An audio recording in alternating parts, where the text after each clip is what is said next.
Bonjour à tous et à toutes, nous passons au titre du jour. Le séminaire de lancement Interreg Caraïbes s'est tenu du 12 au 14 décembre à Sainte-Lucie, siège de l'Organisation des États de la Caraïbe orientale, l'OSCE.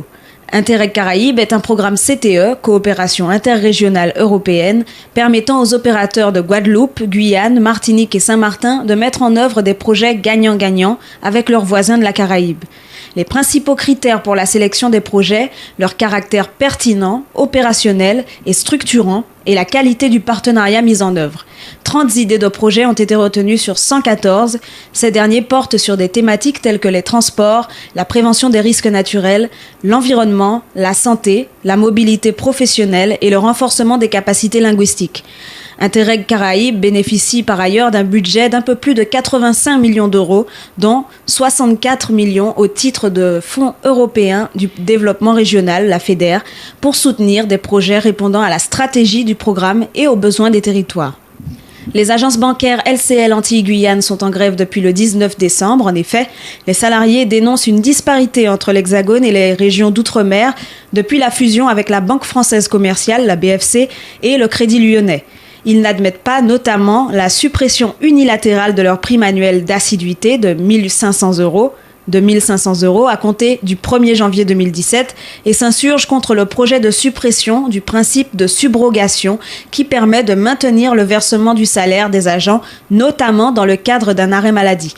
Les grévistes ont donné 2 jours à leur direction pour entamer des négociations. Ils réclament un traitement équitable. Les journées territoriales de réflexion sur la santé se tiennent pour la première fois en Martinique. Ce lundi 19 décembre 2016, il était question du diabète, de l'hypertension, de l'obésité et des maladies cardiovasculaires à l'Institut martiniquais du sport, l'IMS, au Lamentin. L'objectif de la manifestation, faire un état des lieux des différentes pathologies et proposer des actions concrètes à mettre en œuvre. À titre d'exemple, 33% des femmes martiniquaises sont obèses en Martinique.